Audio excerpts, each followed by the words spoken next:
أعوذ بالله من الشيطان الرجيم.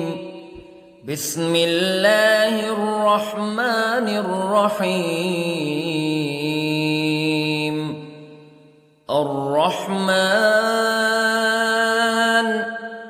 علم القرآن خلق الإنسان علمه البيان. الشمس والقمر بحسبان والنجم والشجر يسجدان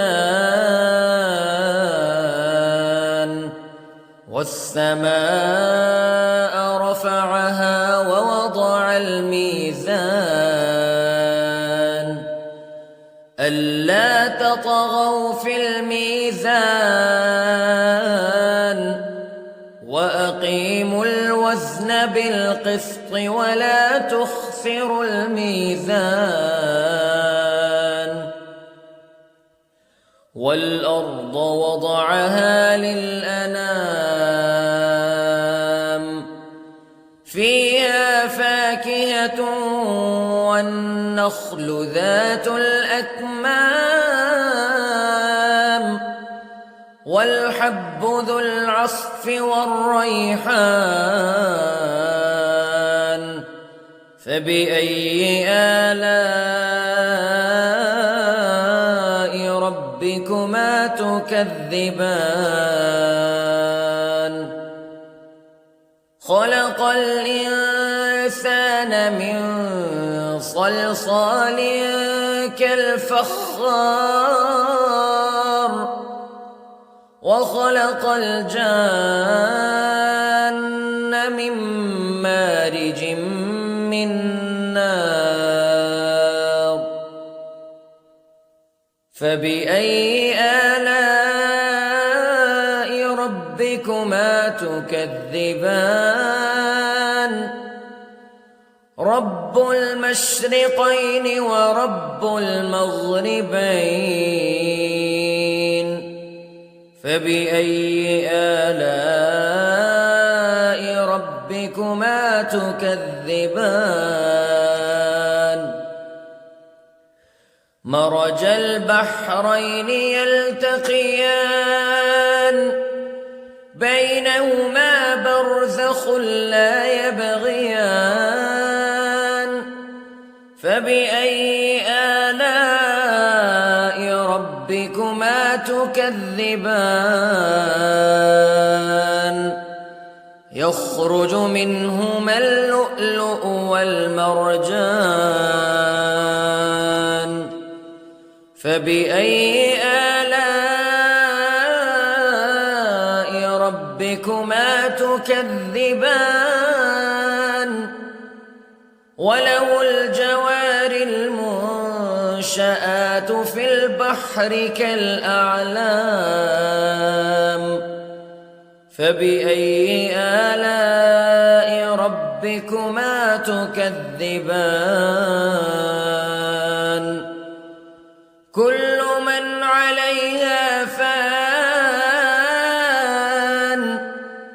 ويبقى وجه ربك ذو الجلال والإكرام فبأي آلاء ربكما تكذبان. يسأله من في السماوات والأرض كل يوم هو في شأن فبأي آلاء ربكما تكذبان. سنفرغ لكم أيها الثقلان فبأي آلاء ربكما تكذبان.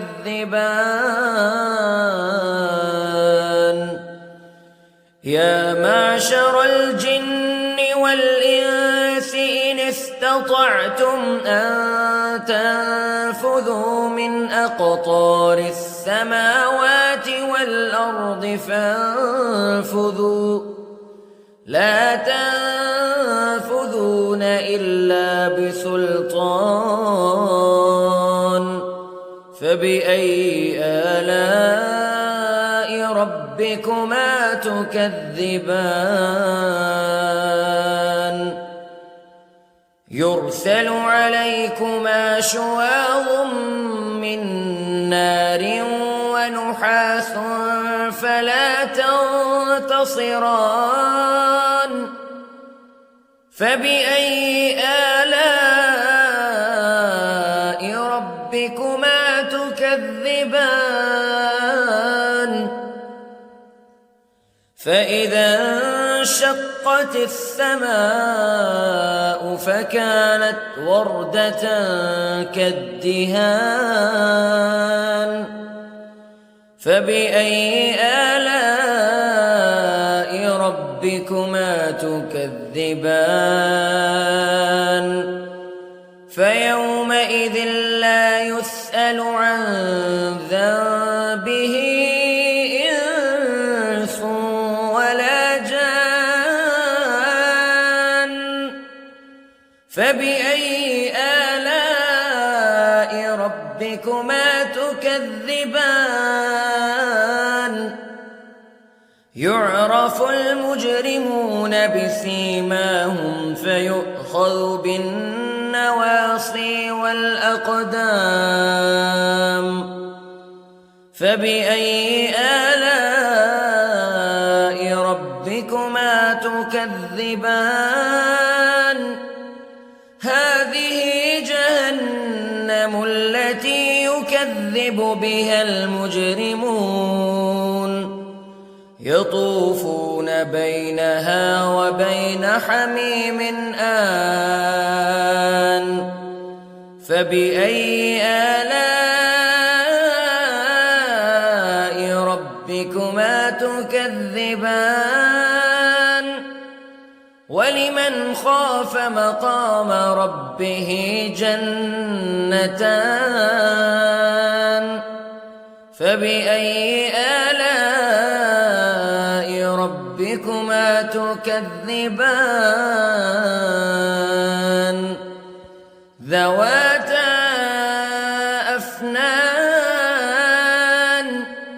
فبأي آلاء ربكما تكذبان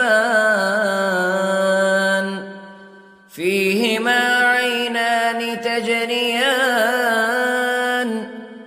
فبأي آلاء ربكما تكذبان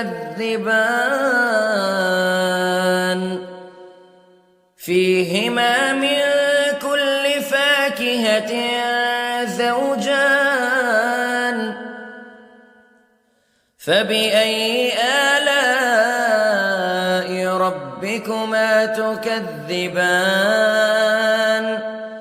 متكئين على فرش بطائنها من استبرق وجنى الجنتين دان فبأي آلاء ربكما تكذبان فيهن قاصرات الطرف لم يطمثهن إنس قبلهم ولا جان فبأي آلاء ربكما تكذبان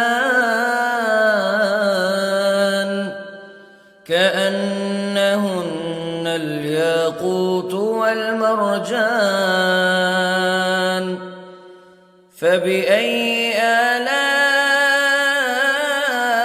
ربكما تكذبان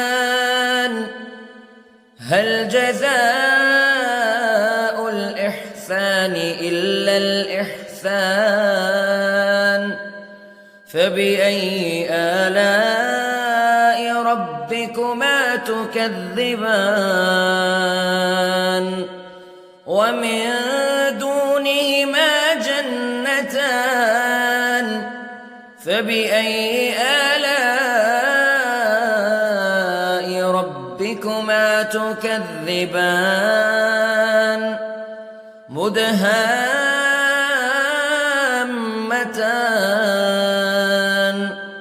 فبأي آلاء ربكما تكذبان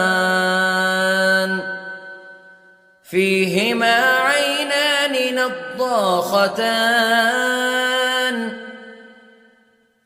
فبأي آلاء ربكما تكذبان فيهما فاكهة ونخل ورمان فبأي آلاء ربكما تكذبان